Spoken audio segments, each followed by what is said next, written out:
So hello everyone. So this is CA Sanitya Saraf, your friend, mentor and coach. And today we are going to start another important topic for your examination. That is the chapter of group audits. ठीक है ना?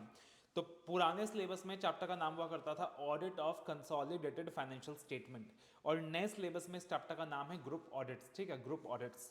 तो इस particular chapter में अपन किस चीज़ के बारे में पढ़ने वाले हैं, किस चीज़ के बारे में डिस्कशन करने वाले हैं, ग्रुप ऑडिट्स. तो देखना बहुत लॉजिकल सा चैप्टर है, बहुत आसान चैप्टर है और एग्जाम के लिए बहुत ज़्यादा इंपॉर्टेंट चैप्टर है. मतलब एक क्वेश्चन तुमको देखने को पक्का मिलेगा ही मिलेगा तुम्हारे एग्जाम में फ्रॉम दिस वेरी चैप्टर. ठीक है.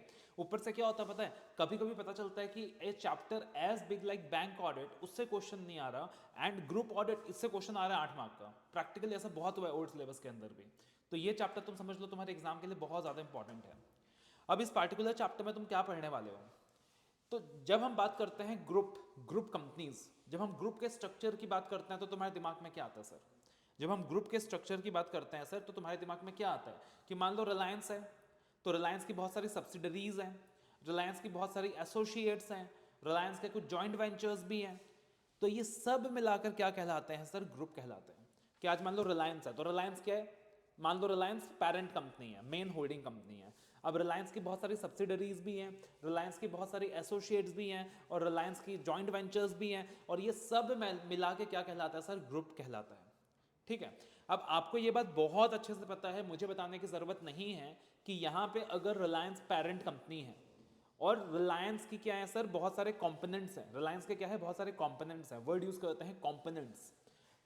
जो भी सब्सिडरीज हैं, जो भी एसोसिएट्स हैं, जो भी जॉइंट वेंचर्स हैं, उनके लिए वर्ड यूज़ करते हैं कंपोनेंट्स. तो अगर रिलायंस एक पेरेंट कंपनी है और रिलायंस की बहुत सारी सब्सिडरीज है, एसोसिएट्स है, जॉइंट वेंचर्स है यानी कि कंपोनेंट्स है, तो वहां पे सर रिलायंस के ऊपर एक रिक्वायरमेंट लगता है. आप बता सकते हो क्या रिक्वायरमेंट लगता है. आप सब तो बहुत समझदार बच्चे हो, बता सकते हो ना क्या रिक्वायरमेंट लगता है. सोचो सोचो सोचो. यस सर, बिल्कुल सही बोला आपने. रिलायंस के ऊपर रिक्वायरमेंट लगता है of preparing consolidated financial statements. ठीक है ना. अगर अकाउंटिंग स्टैंडर्ड बेस्ड कंपनी है तो कंसोलिडेशन के लिए अलग अकाउंटिंग स्टैंडर्ड्स हैं और अगर इंड एएस बेस्ड कंपनी है तो कंसोलिडेशन के लिए अलग से हमारे इंड एएस हैं.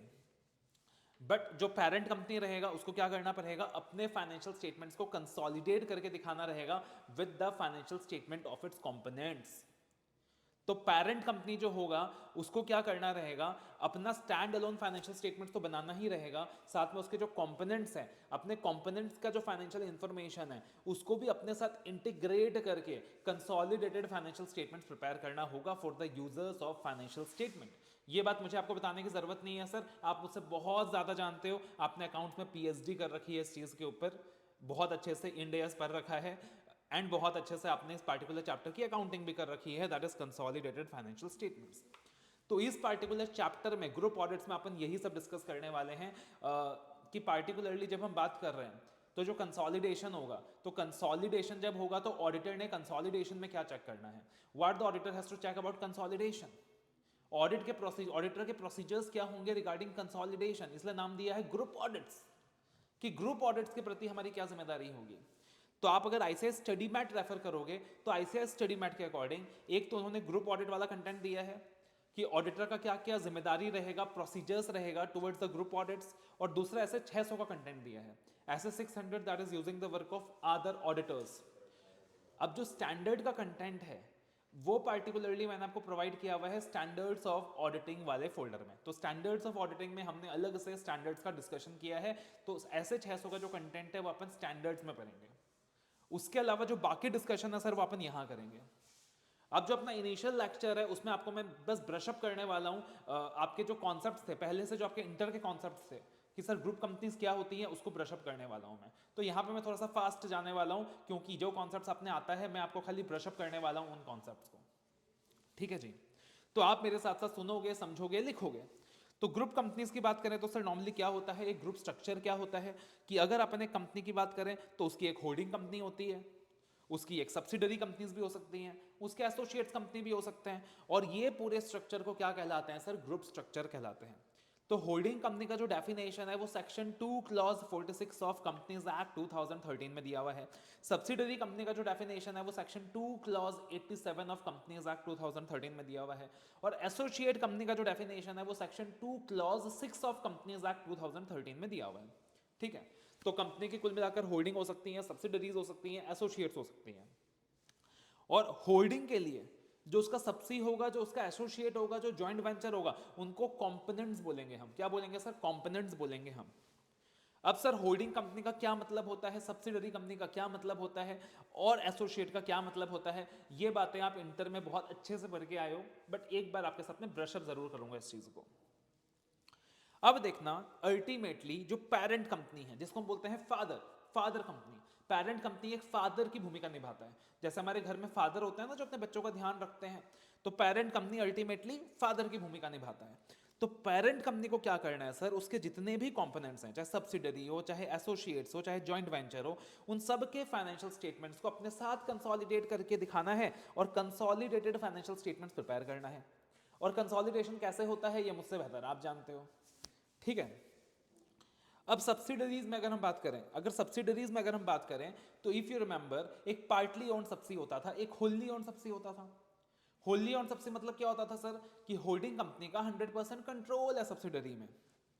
और पार्टली ओन्ड सब्सिडी का मतलब क्या होता था? कि सर 100% कंट्रोल तो नहीं है, 100% कंट्रोल तो नहीं है, मगर 50% से ज्यादा कंट्रोल है। 100% कंट्रोल तो नहीं है सर, बट 50% से ज्यादा कंट्रोल है। उसको बोलते थे पार्टली ओन्ड सब्सिडरी, ठीक है। तो सब्सिडरी की बात करें तो सर एक पार्टली ओन्ड सब्सिडी होता था, एक होली ओन्ड सब्सिडी होता था, जिसको तुम इस तरीके से समझ सकते हो कि जो होली ओन्ड सब्सिडी होता है ना, वो एक न्यू बॉर्न बेबी की तरह होता है। क्या होता है? एक न्यू बॉर्न बेबी की तरह होता है, जिसका ज्यादा ध्यान रखना पड़ता है, जिसको ज्यादा नर्चर करना पड़ता है, जिसका ज्यादा केयर रखना पड़ता है।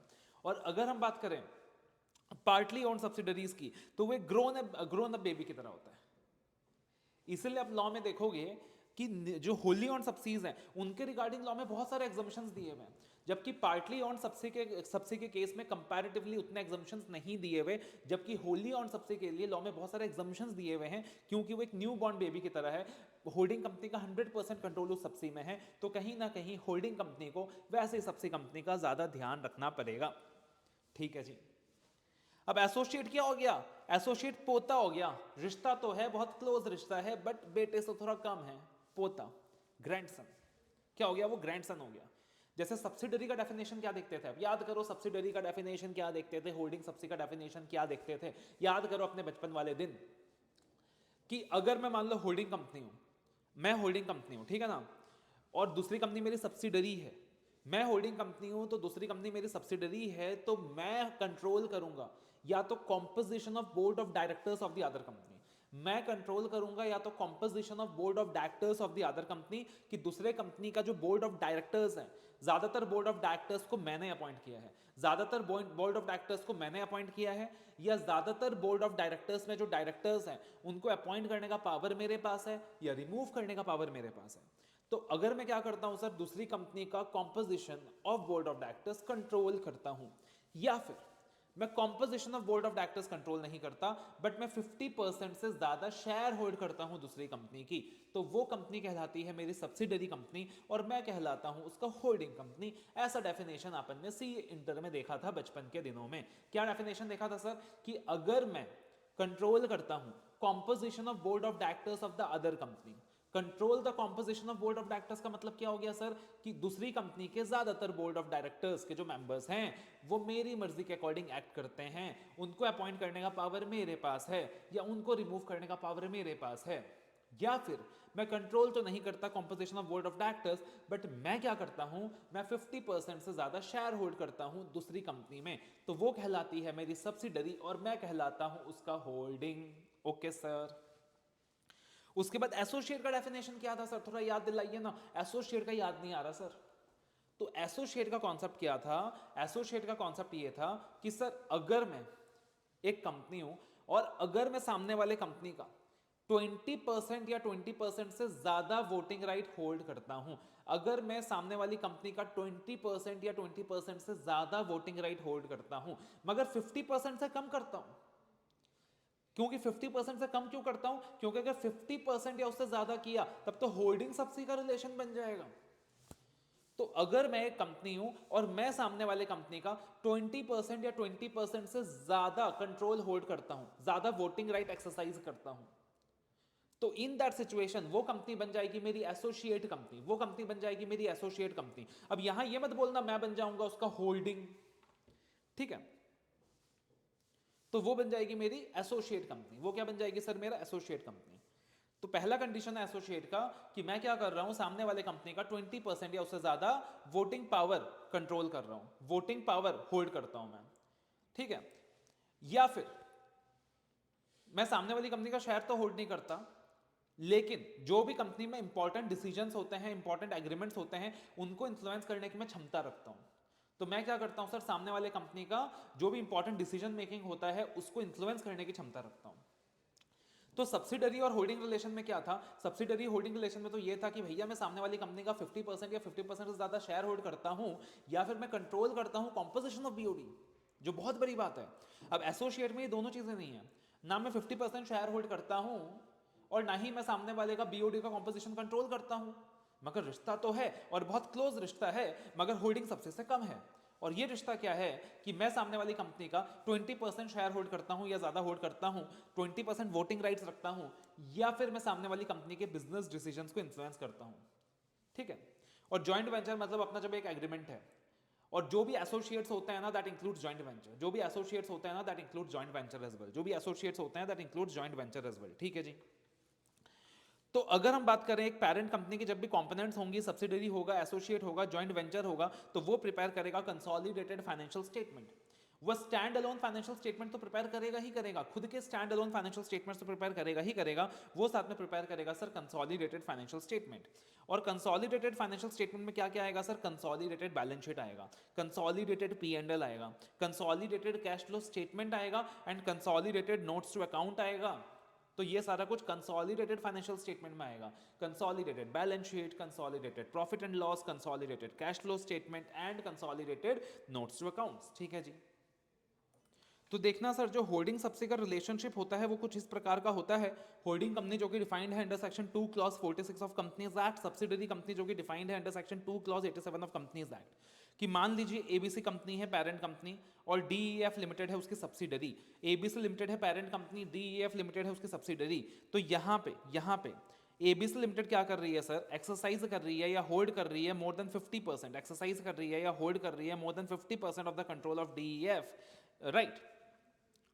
या फिर कंट्रोल कर रही है कॉम्पोजिशन ऑफ बीओडी, कंट्रोल कर रही है कॉम्पोजिशन ऑफ बीओडी।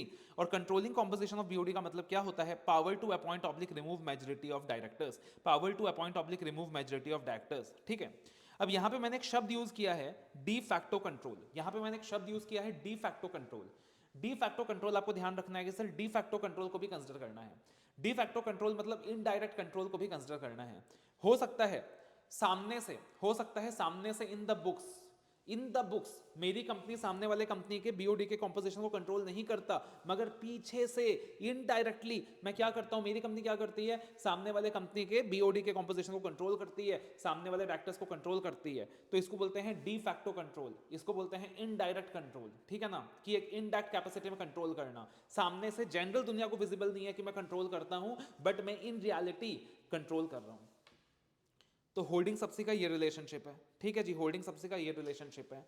अब उसके बाद अगर हम एसोसिएट की बात करें तो एसोसिएट कंपनी का क्या रिश्ता है सर? सेक्शन 2 क्लॉज 6 में डिफाइंड है, एक कंपनी का significant influence over the other.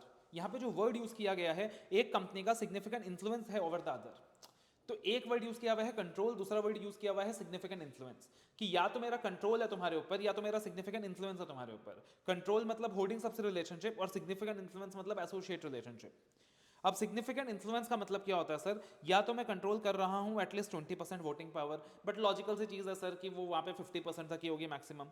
या फिर मैं पार्टिसिपेट कर रहा हूं in business decisions as per agreement, मैं इन्फ्लुएंस कर पा रहा हूं बिजनेस डिसीजंस को, मैं पार्टिसिपेट कर पा रहा हूं बिजनेस डिसीजंस में, मैं इन्फ्लुएंस कर पा रहा हूं बिजनेस डिसीजंस को।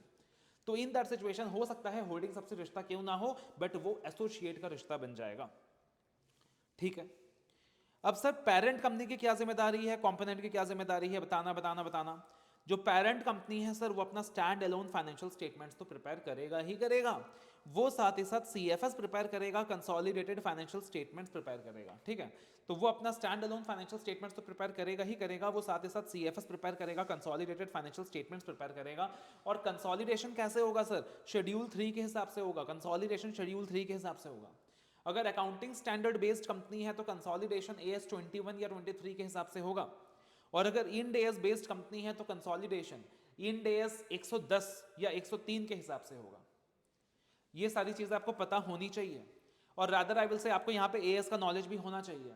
हो सकता है वो एएस 21 का कोई क्वेश्चन पूछ ले, एएस 23 का कोई क्वेश्चन पूछ ले, इंड एएस 110 का कोई क्वेश्चन पूछ ले, या फिर इंड एएस 103 का क्वेश्चन पूछ ले, और आपकी नॉलेज को यहाँ टेस्ट करें। अब ऑडिटर की क्या जिम्मेदारी है सर? ऑडिटर की जो रिस्पॉन्सिबिलिटी है वो स्टैंड अलोन फाइनेंशियल स्टेटमेंट्स के प्रति तो है ही है, ऑडिटर की रिस्पॉन्सिबिलिटी यहाँ पे सीएफएस के प्रति भी है, यानी कि कंसोलिडेटेड फाइनेंशियल स्टेटमेंट्स के प्रति भी है। अब जो कॉम्पोनेंट कंपनी का ऑडिटर होगा सर, कॉम्पोनेंट कंपनी के ऑडिटर की क्या जिम्मेदारी होगी सर? कॉम्पोनेंट कंपनी के ऑडिटर की क्या जिम्मेदारी होगी? उसकी मेन जिम्मेदारी होगी सिर्फ और सिर्फ अपने कंपोनेंट की स्टैंड अलोन फाइनेंशियल स्टेटमेंट्स बनाना। यानी कंपोनेंट कंपनी का जो मैनेजमेंट होगा उनकी जिम्मेदारी होगी सिर्फ और सिर्फ अपने कंपोनेंट का, अपनी कंपनी का stand alone financial statements banana. But sir what if the component has further components? हो सकता है कि नहीं? बिल्कुल हो सकता है sir. What if the component has further components? तो वो भी सीएफएस बनाएंगे, वो भी सीएफएस बनाएंगे, अपने कंपोनेंट्स का इंफॉर्मेशन वहां इंक्लूड करेंगे। हो सकता है रिलायंस की एक सबसी है एबीसी, एबीसी की भी एक दूसरी सबसी है डीईएफ, और डीईएफ की भी एक और सबसी है एक्सवाईजेड। तो रिलायंस जब कंसोलिडेशन बनाएगा तो वो अपने नीचे दिए गए सारे सबसीज के इंफॉर्मेशन को कंसोलिडेट करेगा। एबीसी जब सीएफएस बनाएगा तो वो अपने नीचे दिए गए बाकी दो सबसीज के इंफॉर्मेशन को कंसोलिडेट करेगा। तो इस तरीके से सीएफएस बनेगा। अब ऑडिटर की यहाँ पे जो रिस्पॉन्सिबिलिटी है, ऑडिटर की यहाँ पे जो रिस्पॉन्सिबिलिटी है, अगर वो पेरेंट कंपनी का ऑडिटर है तब तो उसको क्या करना है सर? चेक करना है कि जो कंसोलिडेशन हुआ है वो सही तरीके से हुआ है कि नहीं, कंसोलिडेशन एडजस्टमेंट्स वगैरह देखने हैं। और अगर वो कंपोनेंट का ऑडिटर है तो उसको कोऑर्डिनेट करना होगा विद द पेरेंट कंपनी का ऑडिटर, उसको कोऑर्डिनेट करना होगा विद द पेरेंट कंपनी का ऑडिटर। उसको बोलना होगा भाई तू मेरा बड़ा भाई है, तू पेरेंट कंपनी का ऑडिटर है, तो मैं तेरे को क्या करूंगा, अपने कंपोनेंट्स का audit report time to time furnish किया करूंगा, मैं तुम्हारे साथ बिल्कुल कोऑर्डिनेट करूंगा, तुम मुझे जो डायरेक्शन दोगे मैं उसे फॉलो करूंगा, ठीक है ना। तो यहां पे पार्टिकुलरली ऐसे 600 लगता है using the work of other auditor, कि किस तरीके से वो जो अदर ऑडिटर होगा, कंपोनेंट का ऑडिटर होगा, वो पेरेंट कंपनी के ऑडिटर के साथ कोऑर्डिनेट करेगा, ठीक है। ओके सर, इतना क्लियर है। अब सर देखना, पेरेंट कंपनी का जो ऑडिटर रहेगा, पेरेंट कंपनी का जो ऑडिटर रहेगा, यहां पे उसका क्या काम था? पेरेंट कंपनी का जो ऑडिटर था उसका क्या काम था? सीएफएस के प्रति रिपोर्ट करना। ये देखना कि जो कंसोलिडेटेड फाइनेंशियल स्टेटमेंट्स बना है वो फाइनेंशियल रिपोर्टिंग फ्रेमवर्क के हिसाब से बना है या नहीं बना है, ठीक है। That was the main responsibility of the auditor of the parent company. अब सर एक चीज समझना जो बहुत इंपॉर्टेंट है, जो पेरेंट कंपनी है जिसका मैं ऑडिट कर रहा हूं, उसके मान लीजिए बहुत सारे कंपोनेंट्स हैं, तो उन कंपोनेंट्स को आइडेंटिफाई करना कि हमारी कौन कौन से सबसीज हैं, कौन कौन से एसोसिएट्स हैं, कौन कौन से जॉइंट वेंचर्स हैं, किन किन के फाइनेंशियल इंफॉर्मेशन को कंसोलिडेट करना है, कौन कौन सा फाइनेंशियल इंफॉर्मेशन है जिसको कंसोलिडेट करना है, इस काम को करना, इस प्रोसेस को करना, ये मेरा काम है या फिर मैनेजमेंट का काम है? बताओ, मेरा काम है या पेरेंट कंपनी का काम है? सर पेरेंट कंपनी का काम है, मेरा काम नहीं है, मेरा काम नहीं है। मेरा काम तो खाली ये देखना है कि पेरेंट कंपनी ने कंसोलिडेशन बराबर से किया है या नहीं किया है। तो पेरेंट कंपनी की ना कुछ जिम्मेदारियां बनती हैं, पेरेंट कंपनी की कुछ जिम्मेदारियां बनती हैं जिसको आप याद करके चलोगे। सर कंपोनेंट्स को आइडेंटिफाई करना पेरेंट कंपनी का काम है, कंपोनेंट्स को आइडेंटिफाई करना पेरेंट्स कंपनी का काम है। कंपोनेंट्स के फाइनेंशियल इंफॉर्मेशन को एक्सट्रैक्ट करना भी पेरेंट कंपनी का काम है। तो कंपोनेंट को आइडेंटिफाई करना पेरेंट कंपनी का काम है, कंपोनेंट्स के फाइनेंशियल इंफॉर्मेशन को एक्सट्रैक्ट करना भी पेरेंट कंपनी का काम है। इतना क्लियर है? रिपोर्टेबल सेगमेंट्स आइडेंटिफाई करना भी पेरेंट कंपनी का काम है, रिपोर्टेबल सेगमेंट्स याद करना भी पेरेंट कंपनी का काम है। आपको याद है, आप एक रिपोर्टेबल सेगमेंट रिपोर्टिंग बोल के टॉपिक पढ़ते हो, accounting standard 17, Ind AS 108, right. तो आप क्या करते हो सर, एक रिपोर्टेबल सेगमेंट बोल के टॉपिक पढ़ते हो, that is accounting standard 17, Ind AS 108। तो रिपोर्टेबल सेगमेंट्स को आइडेंटिफाई करना भी पेरेंट कंपनी का काम है। रिलेटेड पार्टी ट्रांजैक्शन कौन कौन सी होंगी उनको आइडेंटिफाई करना भी पेरेंट कंपनी का काम है, रिलेटेड पार्टी ट्रांजैक्शन आइडेंटिफाई करना भी पेरेंट कंपनी का काम है। अब जब हम ग्रुप ऑडिट्स की बात कर रहे हैं, जब हम कंपोनेंट्स को आइडेंटिफाई करने की बात कर रहे हैं, कहीं ना कहीं रिलेटेड पार्टी भी हमारे दिमाग में आएगा, क्योंकि ये जितने भी कंपोनेंट्स हैं ये सारी की सारी क्या हैं, रिलेटेड पार्टीज हैं।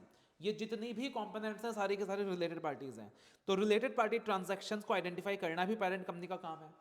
फिर कंसोलिडेशन एडजस्टमेंट करना, कंसोलिडेशन एडजस्टमेंट करना, कंसोलिडेशन करना एज पर एफआरएफ, ये काम भी किसका है सर? पेरेंट कंपनी का है, मेरा काम नहीं है, मैं एडजस्टमेंट करके नहीं दूंगा, मैनेजमेंट खुद एडजस्ट करेगा, मैनेजमेंट खुद एडजस्ट करेगा। तो कंपोनेंट्स को आइडेंटिफाई करना किसका काम है सर? पेरेंट कंपनी का काम है। सिर्फ कंपोनेंट्स को आइडेंटिफाई करना नहीं, उनके फाइनेंशियल इंफॉर्मेशन को एक्सट्रैक्ट करना भी पेरेंट कंपनी का काम है, और कंसोलिडेशन एडजस्टमेंट करना भी पेरेंट कंपनी का काम है। रिपोर्टेबल सेगमेंट्स आइडेंटिफाई करना भी पेरेंट कंपनी का काम है, रिलेटेड पार्टी ट्रांजैक्शंस आइडेंटिफाई करना भी पेरेंट कंपनी का काम है, कंसोलिडेशन एडजस्टमेंट्स करना भी पेरेंट कंपनी का काम है। ठीक है, और मान लीजिए लेट अस से, मान लीजिए कंपनी की एक सब्सिडरी है जो इंडिया के बाहर है, कंपनी की एक सब्सिडरी है जो इंडिया के बाहर है।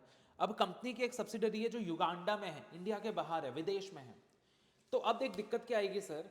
जो युगांडा वाली सब्सिडरी है उसने तो अपने लॉज के हिसाब से अकाउंट बनाए होंगे, जबकि हमारी जो इंडियन सब्सिडरीज है उसने हमारे इंडियन कानून के हिसाब से अकाउंट्स बनाए होंगे।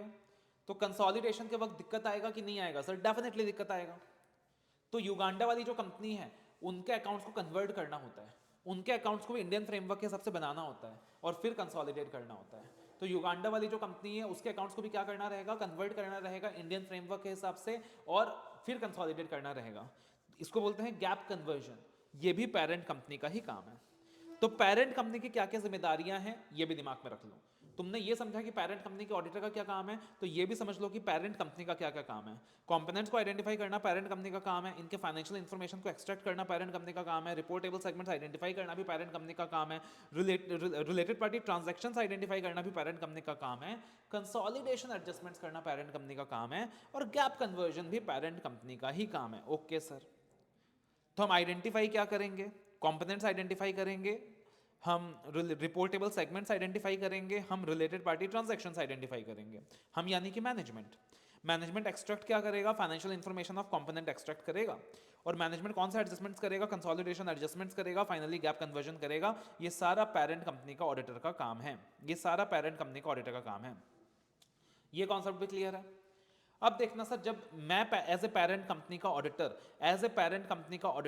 जब मैं ऑडिट एक्सेप्ट करूंगा, जब मैं ऐसा ऑडिट एक्सेप्ट करूंगा, एक लिस्टेड कंपनी अगर मेरे को ऑडिट का ऑफर देती है और मुझे ये पता है कि उस कंपनी की बहुत सारी सब्सिडरीज हैं, एसोसिएट्स हैं, जॉइंट वेंचर्स हैं, उनको कंसोलिडेटेड एडजस्टमेंट प्रिपेयर करना है, तो ऑडिट एक्सेप्ट करने से पहले मुझे 3 बातों का ध्यान रखना होता है। ऑडिट एक्सेप्ट करने से पहले मुझे मेनली 3 बातों का ध्यान रखना होता है। सबसे पहले मेरे को ROMM का असेसमेंट करना होता है। क्या करना होता है सर? ROMM का असेसमेंट करना होता है, risk of material miss statement का असेसमेंट करना पड़ता है। इसके लिए एक अलग से स्टैंडर्ड ऑफ ऑडिटिंग है ऐसे 315, इसके लिए एक अलग से स्टैंडर्ड ऑफ ऑडिटिंग है ऐसे 315। तो डिटेल्ड में आप ऐसा 315 में इस चीज़ को पढ़ने वाले हो कि मुझे क्या करना है सर? ROMM का असेसमेंट करना है। उसके बाद मुझे सर आइडेंटिफाई करना है एप्लीकेबल FRF, कि एप्लीकेबल फाइनेंशियल रिपोर्टिंग फ्रेमवर्क कौन सा है। कि for example schedule 3 applicable FRF है, AS21 एप्लीकेबल FRF है, AS23 एप्लीकेबल FRF है, या फिर इंड एएस बेस्ड कंपनी है तो जो भी एप्लीकेबल इंड एएस हैं, जो भी रेलिवेंट इंड एएस हैं, इंड एएस 110, 103, 111, 113, वो रेलिवेंट FRF है। और मेरे को ये देखना है कि जो कंपोनेंट्स हैं उनकी मैटेरियलिटी कितनी है, जो कंपोनेंट्स हैं उनकी मैटेरियलिटी कितनी है, how material the components are. ये देखना क्यों जरूरी होता है कि सर मान लीजिए कंपोनेंट्स बहुत ज्यादा मटेरियल है, बहुत ज्यादा मटेरियल है, तो ये मैं क्या प्रेफर करूंगा ऑडिट एक्सेप्ट करते वक्त कि कंपोनेंट का भी ऑडिट मेरे को ही मिले। कि अगर कंपोनेंट बहुत ज्यादा मटेरियल है, मान लो जो कंपोनेंट है वो कंपनी का मेजर रेवेन्यू कंस्टिट्यूट करता है और कंपनी मेरे को अपॉइंट कर रही है एज पेरेंट कंपनी का ऑडिटर, और कंपोनेंट का ऑडिट किसी और को दे रही है, और मेरे को रिपोर्ट करना है कंसोलिडेटेड फाइनेंशियल स्टेटमेंट्स के ऊपर, तो प्रैक्टिकली मुझे बहुत दिक्कत आने वाली है। तो मैं प्रेफर करता हूं कि अगर कंपोनेंट की मैटेरियलिटी बहुत ज्यादा है तो वो काम भी मेरे को ही मिले, वो ऑडिट भी मेरे को ही मिले। तो ऑडिट एक्सेप्ट करने से पहले मैं 3 चीजों का ध्यान रखूंगा सर। मैं ROMM असेस करूंगा, मैं एप्लीकेबल FRF आइडेंटिफाई करूंगा, और मैं असेस करूंगा मैटेरियलिटी ऑफ कंपोनेंट, मैं असेस करूंगा materiality of component. I believe it is clear. ठीक है, तो इतना ध्यान रखिएगा। इतना क्लियर है सर अभी तक? इतना क्लियर अभी तक? चाहो तो वीडियो को पॉज करो, आराम से 2 मिनट रिवाइज करो, उसके बाद मेरे साथ आगे बढ़ो। अब यहां पे एक फाइनल टॉपिक अपन डिस्कस करेंगे, साथ साथ नोट डाउन करेंगे, उसके बाद मैं बुक में जाऊंगा। What is the legal structure, what is the legal structure to of consolidation, what is the law का requirement for consolidation, what mandates the preparation of consolidated financial statement. Right, तो companies act, अब companies consolidated financial statements आखिरकार क्यों prepare करती है, क्यों, कैसे prepare करती है आप जानते हो, कंसोलिडेशन एडजस्टमेंट्स क्या होता है आप जानते हो, बट कंपनी कंसोलिडेशन करती क्यों है, कंपनी कंसोलिडेशन इसलिए करती है क्योंकि कंपनीज एक्ट कंपनीज को कंसोलिडेशन करने के लिए बोलता है। तो कंपनीज एक्ट में we have section 129 subsection 3, companies act में we have section 129 subsection 3 of companies act 2013, जो क्या कहता है कि अगर कंपनी की कोई सब्सिडरी है, एसोसिएट है या जॉइंट वेंचर है तो कंपनी को सीएफएस प्रिपेयर करना होगा। दोबारा से बोलो, मेरे साथ रिपीट करो कि सेक्शन 129 सब सेक्शन 3 कहता है कि अगर कंपनी की कोई सब्सिडरी है, एसोसिएट है, जॉइंट वेंचर है तो कंपनी को सीएफएस प्रिपेयर करना होगा, और ये जो सीएफएस प्रिपेयर किया जाएगा ये शेड्यूल 3 के हिसाब से प्रिपेयर किया जाएगा या फिर अकाउंटिंग स्टैंडर्ड्स या इंड एएस के हिसाब से प्रिपेयर किया जाएगा। ओके सर, ठीक है।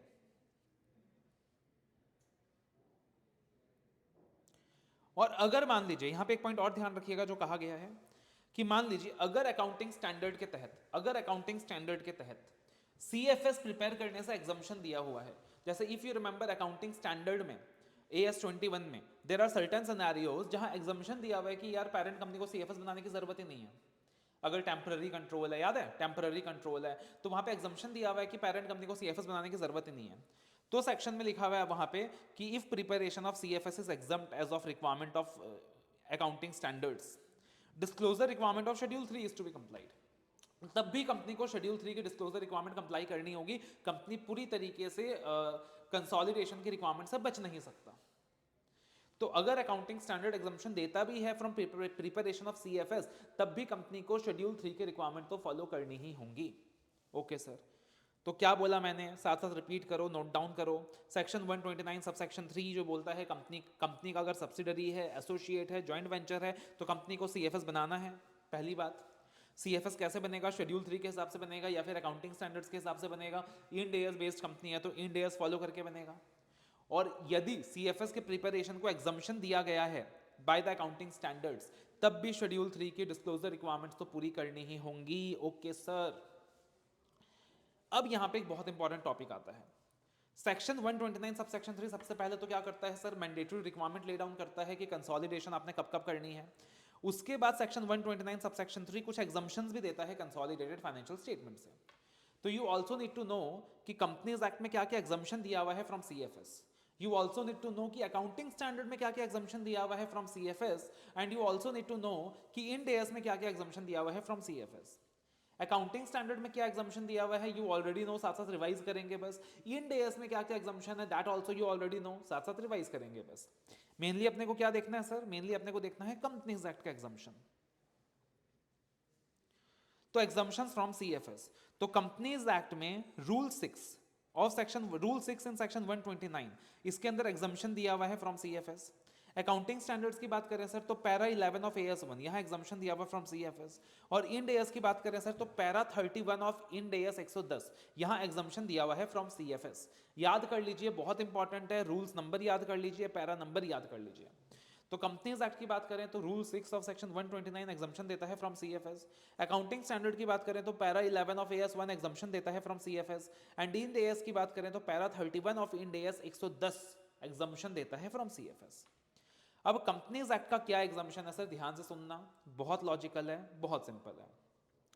बोला ये जो एग्जम्पशन मिलेगा ना सीएफएस बनाने के लिए, ये कभी भी होल्डिंग कंपनी को नहीं मिलेगा सर, कभी भी होल्डिंग कंपनी को नहीं मिलेगा। ये एग्जम्पशन सिर्फ और सिर्फ सब्सिडरी कंपनीज को ही मिलेगा। किसको मिलेगा सर, सिर्फ और सिर्फ सब्सिडरी कंपनीज को ही मिलेगा। तो ये जो एग्जम्पशन दिया जा रहा है ना सीएफएस बनाने से, ये एग्जम्पशन कभी भी होल्डिंग कंपनी को नहीं मिलेगा सर, ये एग्जम्पशन सिर्फ और सिर्फ सब्सिडरी कंपनी को ही मिलेगा। वो पार्शली ओन सब्सिडी हो सकती है, होल्ली ओन सब्सिडी हो सकती है, दोनों सब्सिडी को एग्जम्पशन मिल सकता है। लॉजिक क्या सर, पेरेंट कंपनी मतलब तो जो बड़ी है तो उसको कभी एग्जम्पशन नहीं मिल सकता।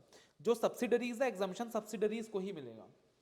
अब सब्सिडरीज को एग्जम्पशन कब मिलेगा, सब्सिडरीज को एग्जम्पशन तब मिलेगा अगर 3 शर्तें पूरी हो रही होंगी। 3 शर्तें पूरी हो रही होंगी, market very very important for exam, ठीक है। 3 शर्तें पूरी हो रही होंगी। कौन सी 3 शर्तें सर, एकदम लॉजिकल सी चीज है, देखो। अब सबसे पहले ये सोचो सब्सिडरी को एग्जम्पशन क्यों मिल रहा है। सब्सिडरी को इसलिए एग्जम्पशन मिल रहा है सर कि मान लो जैसे रिलायंस था, रिलायंस की एक सब्सिडी थी एबीसी, एबीसी का सबसे था डीईएफ, डीईएफ का सबसे था XYZ। अब तुम एक चीज सोच के बताना, रिलायंस ने कंसोलिडेटेड फाइनेंशियल स्टेटमेंट बनाया जिसमें ABC DEF XYZ का इंफॉर्मेशन ऑलरेडी इंक्लूडेड है। फिर ABC दोबारा से CFS बना रही है जिसमें DEF और XYZ का इंफॉर्मेशन जा रहा है, और फिर DEF दोबारा से कंसोलिडेटेड फाइनेंशियल स्टेटमेंट प्रिपेयर कर रही है जिसमें XYZ का इंफॉर्मेशन जा रहा है। Don't you think there is a lot of duplicacy? Yes, बहुत सारा डुप्लीकेसी है सर। रिलायंस जो CFS बना रही है उसमें ऑलरेडी ABC और DEF का इंफॉर्मेशन है, XYZ का इंफॉर्मेशन है। तो आइडियली सोचा जाए तो अगर ABC CFS नहीं भी बनाएगा तब भी काम चल जाएगा। तो यहाँ पे एग्जम्पशन ABC को मिल सकता है, रिलायंस को नहीं मिल सकता। ठीक है, यहाँ पे एग्जम्पशन DEF को मिल सकता है, रिलायंस को नहीं मिल सकता। तो एग्जम्पशन किसको मिलेगा? सबसी को मिलेगा। लेकिन कंडीशन क्या है कि वो जो सब्सिडरी है वो लिस्टेड नहीं होनी चाहिए, neither in the process of being listed होनी चाहिए। अगर सब्सिडरी भी लिस्टेड है स्टॉक एक्सचेंज में तो सब्सिडरी को भी CFS बनाना ही होगा, भले ही उसका पेरेंट कंपनी CFS क्यों ना बना रहा हो। तो पहली कंडीशन है कि जो कंपनी है, जो सब्सिडी है, वो लिस्टेड नहीं होनी चाहिए, neither in the process of being listing होनी चाहिए। ना आज लिस्टेड है ना आगे लिस्ट होने वाली है। ठीक है जी। दूसरी कंडीशन है, लॉजिकली सोचो कि जो उसकी अल्टीमेट होल्डिंग कंपनी है, जो उसकी अल्टीमेट होल्डिंग कंपनी है, अल्टीमेट होल्डिंग कंपनी मतलब मेन होल्डिंग कंपनी जैसे रिलायंस, या फिर जो उसकी इंटरमीडिएट होल्डिंग कंपनी है। इंटरमीडिएट होल्डिंग कंपनी का मतलब होता है पीछे वाला holding company, immediately presiding holding company. जैसे XYZ के लिए हमारे एग्जांपल में DEF था और DEF के लिए हमारे एग्जांपल में ABC था। तो इंटरमीडिएट होल्डिंग कंपनी का मतलब क्या होता है सर? पीछे वाला होल्डिंग कंपनी। XYZ के लिए DEF था, DEF के लिए ABC। तो XYZ तो ये देखेगा अगर मेरे पिछले वाले होल्डिंग कंपनी ने DEF ने CFS बनाया है और मैं अनलिस्टेड हूं तो मुझे CFS बनाने की रिक्वायरमेंट नहीं है। या फिर अल्टीमेट होल्डिंग कंपनी, चलो पिछले वाले सब होल्डिंग ने नहीं बनाया लेकिन रिलायंस ने बना रखा है, तो रिलायंस ने बना रखा है इसलिए तुम्हारे पिछले वाले होल्डिंग को भी एग्जम्पशन मिला हुआ है, इसलिए उसने नहीं बनाया, तब भी तुमको CFS बनाने की जरूरत नहीं है। तो अगर अल्टीमेट होल्डिंग कंपनी या इंटरमीडिएट होल्डिंग कंपनी CFS बना रही है और ROC को फाइल कर रही है as per the accounting standards, तो अगर अल्टीमेट होल्डिंग कंपनी या intermediate holding company accounting standards के रिक्वायरमेंट को फॉलो करते हुए CFS बना रही है, ROC को फाइल कर रही है, तब भी एग्जम्पशन मिल जाएगा। और तीसरा कंडीशन है कि जो कंपनी है जिसको एग्जम्पशन चाहिए, सबसे को एग्जम्पशन चाहिए, उनके सारे मेंबर्स को राइटिंग में इन्फॉर्म करना होगा। उनके सारे मेंबर्स को राइटिंग में इन्फॉर्म करना होगा। क्या करना होगा सर? उनके सारे मेंबर्स को राइटिंग में इन्फॉर्म करना होगा। All the members must be informed in writing. तो कंपनी के सारे मेंबर्स को राइटिंग में इन्फॉर्म करना होगा कि हम CFS नहीं बना रहे हैं, और किसी मेंबर की तरफ कोई भी, किसी मेंबर के प्रति कोई भी ऑब्जेक्शन नहीं होना चाहिए। किसी मेंबर की तरफ से कोई भी ऑब्जेक्शन नहीं आना चाहिए, एक भी मेंबर को ऑब्जेक्शन नहीं आना चाहिए। अगर एक भी मेंबर ने ऑब्जेक्शन दे दिया, रेज कर दिया, तो CFS बनाना होगा। तो अगर सब्सिडरी कंपनी 3 शर्तें पूरी करती हैं तो उसको एग्जम्पशन मिल जाएगा from the preparation of CFS as per section 129। पहली शर्त, वो कंपनी लिस्टेड ना हो, ना in the process of being listed हो। दूसरी शर्त, उसकी इंटरमीडिएट होल्डिंग कंपनी या अल्टीमेट होल्डिंग कंपनी ने CFS बना रखा है एज पर अकाउंटिंग स्टैंडर्ड और ROC को फाइल कर रखा है। और तीसरी मेंबर कि कंपनी ने अपने हर मेंबर को राइटिंग में इन्फॉर्म किया है और किसी मेंबर ने कोई ऑब्जेक्शन रेज नहीं किया है। तो ये तीनों शर्तें पूरी होती हैं सर, तो सबसे को एग्जम्पशन मिल जाएगा। ये हो गया exemptions as per the companies act. दूसरा एग्जम्पशन दिया है as per accounting standard 11, para 11 में, आप ऑलरेडी पढ़ चुके हो। आपको याद होगा सर, 2 कंडीशन होती थी कि अगर टेम्पररी बेसिस में सब्सिडरी को एक्वायर किया है, अगर टेम्पररी बेसिस में सब्सिडरी को एक्वायर किया है, एक्विजिशन क्या सर? टेम्पररी बेसिस में है, मतलब लॉन्ग टर्म होल्डिंग के लिए एक्वायर नहीं किया, टेम्पररी एक्विजिशन है कि आज खरीदा फिर बेच देंगे, आज खरीदा फिर बेच देंगे, थोड़ा बहुत प्रॉफिट कमाने के लिए आज खरीदा फिर बेच देंगे, तो कंसोलिडेट करने की रिक्वायरमेंट नहीं है। या फिर अगर लॉन्ग टर्म रेस्ट्रिक्शंस इंपोज किया गया है on the profitability of the subsidiary, long term restrictions अगर इंपोज किया जा रहा है on the profitability of the subsidiary, तो भी वहां पे एग्जम्पशन के, कंसोलिडेशन की रिक्वायरमेंट नहीं है। तो ये 2 पॉइंट आप ऑलरेडी एएस में पढ़ चुके हो, मैंने साथ साथ रिपीट कर दिया है। और फिर आता है इंड एएस 110। तो इंड एएस 110 में भी पैरा 31 में एग्जम्पशन दिया है from consolidation, very very important company. बोला इन्वेस्टमेंट कंपनी के ऊपर कंसोलिडेशन की कोई रिक्वायरमेंट नहीं है। बोला इन्वेस्टमेंट कंपनी के ऊपर कंसोलिडेशन की कोई रिक्वायरमेंट नहीं है, ध्यान रखना, क्योंकि इन्वेस्टमेंट कंपनी को फॉलो करना होता है इंड एएस 109। क्या बोला सर? कि इन्वेस्टमेंट कंपनी के ऊपर कंसोलिडेशन की कोई रिक्वायरमेंट नहीं है, क्योंकि इन्वेस्टमेंट कंपनी को फॉलो करना होता है इंड एएस 109, और 109 के प्रोविजंस वहां पे फॉलो होंगे। ठीक है, तो उनको मेजर करना होता है वहां पे सब्सिडरीज को एट फेयर वैल्यूज। तो जो कंसोलिडेशन की रिक्वायरमेंट है इंड एएस 110 के हिसाब से, वो तब एप्लीकेबल नहीं है अगर वो सब्सिडरी एक इन्वेस्टमेंट कंपनी है, अगर वो सब्सिडरी एक इन्वेस्टमेंट कंपनी है। रीजन ये है कि उनके ऊपर लगेगा इंड एएस 109। और दूसरी बात जो लिखी हुई है AS 31 में कि एग्जम्पशन अवेलेबल होगा। अब सवाल उठा कि ठीक है सर मैं ना इन्वेस्टमेंट कंपनी हूँ, मैं इन्वेस्टमेंट कंपनी हूँ तो इंड AS 110 के हिसाब से मेरे को तो एग्जम्पशन मिल गया, मेरे को तो एग्जम्पशन मिल गया CFS बनाने से। लेकिन मेरा जो पेरेंट कंपनी है, मेरा अगर कोई पेरेंट कंपनी है, मुझसे ऊपर कोई है, मेरा अगर कोई होल्डिंग कंपनी है, उसको भी एग्जम्पशन मिलेगा CFS बनाने से क्या? तो मतलब इंड AS 110 में बोला जो भी कंपनी एक इन्वेस्टमेंट कंपनी है उनको CFS नहीं बनाना। तो मेरी जो पेरेंट कंपनी है, पेरेंट कंपनी को भी एग्जम्पशन मिलेगा क्या CFS बनाने से? तो बोला देखो यहाँ पे ना सिंपल लॉजिक है, मतलब जैसे भारत सरकार का जो कॉन्सेप्ट होता है वो क्या होता है, ऐसा तो नहीं है कि भाई जो बेटा है अगर नेता है तो उसके जो फादर है वो भी नेता होंगे, ऐसा तो कोई रूल नहीं है। वो बेटा नेता क्यों है? क्योंकि उसने क्राइटेरिया फुलफिल किया है, वो इलेक्शन जीता है, तो उसका फादर को भी अगर नेता बनना है तो इलेक्शन जीतना होगा। यहाँ सेम वे जो कंपनी है वो इन्वेस्टमेंट कंपनी है, उसलिए उसको एग्जम्पशन मिला है, तो पेरेंट कंपनी को भी एग्जम्पशन चाहिए ना, तो उसको भी इन्वेस्टमेंट कंपनी होना रहेगा, उसको भी इन्वेस्टमेंट कंपनी होना रहेगा। ठीक है सर, तो ये आपने ध्यान रखनी है। तो ये दो बातें आपने सिंपल सी ध्यान रखनी है। तो तीन एग्जाम्पशन है यहाँ पे sir, very very important. Companies act की तरफ से एग्जाम्पशन है, पैरा 11 ऑफ AS 11 की तरफ से एग्जाम्पशन है, और इंड AS 110 की तरफ से एग्जाम्पशन है। इंड AS 110 वाला एग्जाम्पशन बहुत इंपॉर्टेंट है कि requirement of consolidation shall not be applicable to a investment company, और पेरेंट कंपनी को तब एग्जाम्पशन मिलेगा अगर वो भी इन्वेस्टमेंट कंपनी है। ठीक है, वो भी इन्वेस्टमेंट कंपनी है।